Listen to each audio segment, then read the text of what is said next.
Probably the most well-known and best Nintendo Switch emulator is Yuzu. It's an open-source GPL-v2 licensed program that has been around since 2018. Recent tests have shown that the emulator can replicate some games at the exact same frame rate as the Switch itself.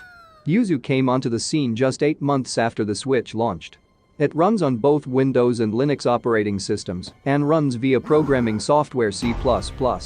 It's made by the same people that made Citra, an emulator that plays all of the best Nintendo 3DS games.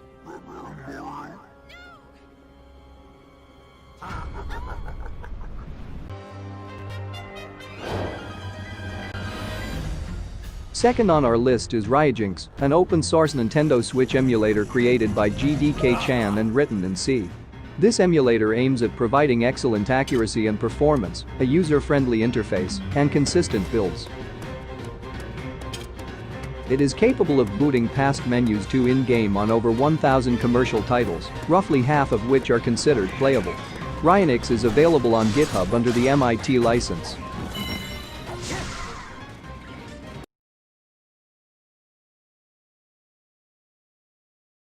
Did you know your Android device can play old-school Game Boy games? It's one of the reasons why Android is such a unique platform. Installing emulator apps that make Pokémon Blue accessible 24/7 from your front pocket is super cool. Now a new emulator has popped up online that purports to unlock Nintendo Switch gaming capabilities on Android devices, but it pays to look before you leap. The emulator is definitely super shady, cooked up with code that appears in large parts stolen from the PC Switch emulator made by Yuzu. And while that code is licensed under GPL-v2, this app remains closed source.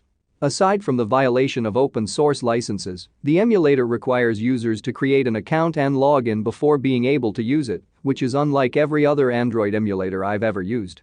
Despite the website claiming an American studio is behind the emulator, the application itself is rife with Chinese text and inaccurate English translations.